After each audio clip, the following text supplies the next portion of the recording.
Thank you, Institute of Policy Studies, for giving me opportunity to talk on a topic which is directly or indirectly affecting our lives.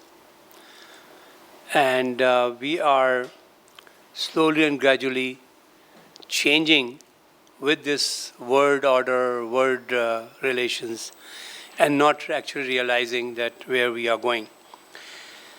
In the last 100 years, as was mentioned by Brigadier Syed Nazir and also mentioned by Dr. Safdar Suhail about the wars, the First World War, the Second World War, and many other small wars like 251 conflicts he talked about in the world. And however, we have noticed one thing, that after the Second World War, the world has become a little grown up or mature not to jump into the war of others. And that's why Third World War, which we were, I remember when I was in school, we were talking about the Third World War, and we were in the college and we were talking about the Third World War, and now in the whole of our life. And the Third World War never happened. And it didn't happen because some sort of a sanity has prevailed. But this sanity is not the sanity of human beings and human behaviors, but this sanity has come up because of the multinational corporations in the world. Today, the multinational corporations are so extensively penetrated in every household, every city, every country, every sort of province or every sort of continent, that it's the vested interest of a businessman what to do. And it's very interesting. It's very funny. Your Lever Brothers or some other, like multinational or whatever, like the Microsoft, head of the Microsoft is coming to India or Pakistan and going to meet the head of the states. He's a businessman. What he has to do to meet the head of the states. But the whole thing has changed because head of the states invite them. Head of the states wants them to come and invest in their country. Head of the states wants them to create employment in their country. And they have penetrated so much that it's in your mobile phone and it's in your laptop and everywhere. You are penetrated by these multinationals.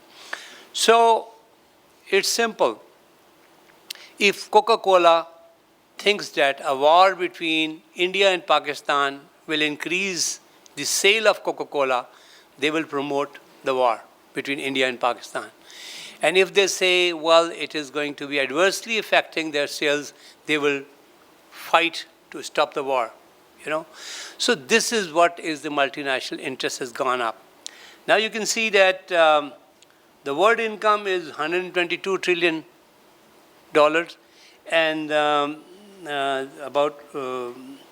and the market capitalization of 500 S&P companies are $44 trillion.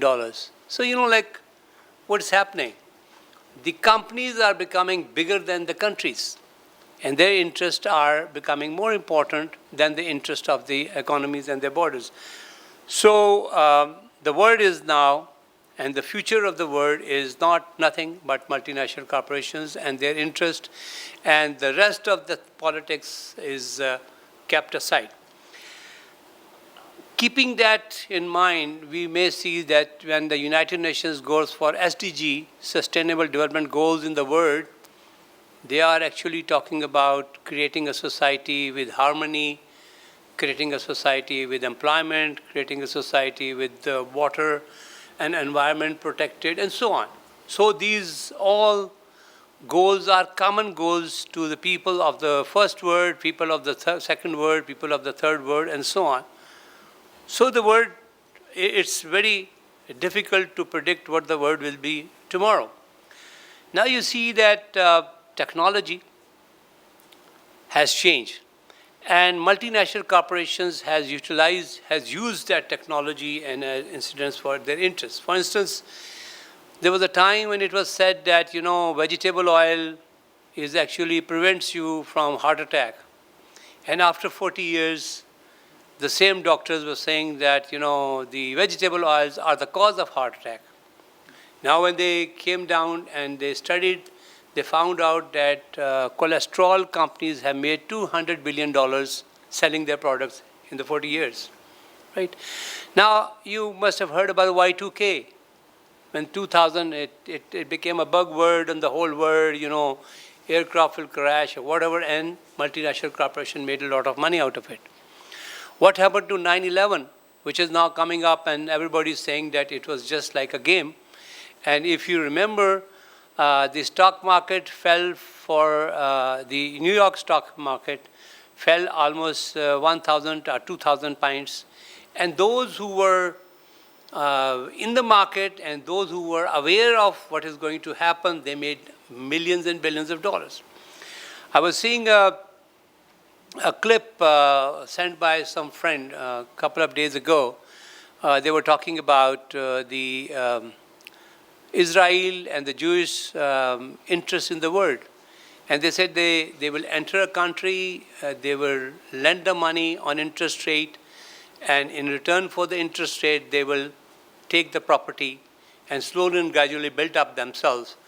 And they reach a stage where the locals are totally helpless, and at that level, the head of the state will intervene and throw the Jews out of the country and get the property back, And this has happened many times in the history. That was the clip was actually telling us. Now, if you see today, if you see IMF and if you see the World Bank and other international banks, they have, indebted all the developing world. And in that way, they have sort of grabbed them, and basically, mainly through the same one sort of group of people.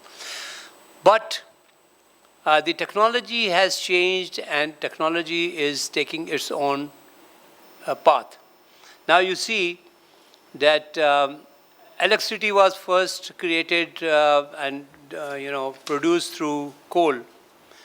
Then came up the water dams, and then came up the oil, and oil was cheaper. And now the electricity is being generated by solar. So previously there was a need of a big capitalist to go and invest to generate electricity and monopolize it. Now that monopoly is breaking up, and average human being, average citizen of any country where there's a sun, he can produce electricity. Similar things are happening, like the geothermal energy coming up fast as a knowledge, and similarly other sources of energy and sources of, like the electric cars is changing the world and so on.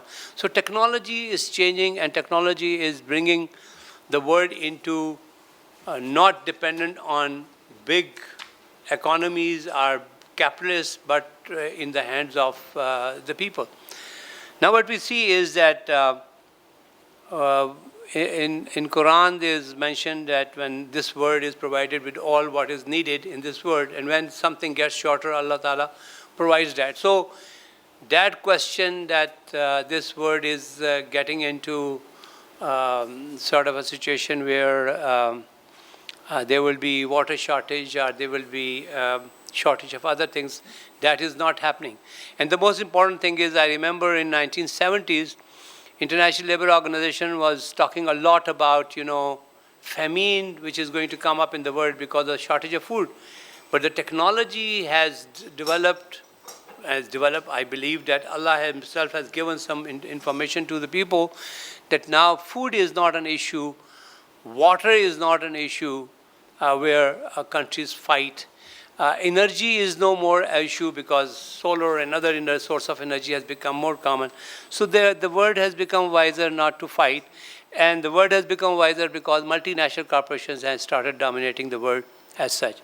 So what I see is that the third world countries, including the South, will not be as bad as they were in the past, and they will be able to survive because of this changing world. One thing which can change the whole world in a very different way, like during the Second World War, invention of nuclear bomb suddenly changed the way wars are fought, and actually it brought an end to the continuity of war. Similar, a change in any invention, any innovation, or any exploration might change the world once for all. So it's very hard to predict that how the new world order is going to be. However, what we see is that currently it's being dominated by the multinational corporation. Especially, I mentioned one thing, that you see that if you sit in front of television to watch a program, almost 50% of your time is taken by the multinational corporations, and they force you to watch it, and they force you to buy things which you don't want to do it. So the current century looks like being dominated by the multinational corporation before some invention, innovation, or some new exploration takes place. Thank you very much.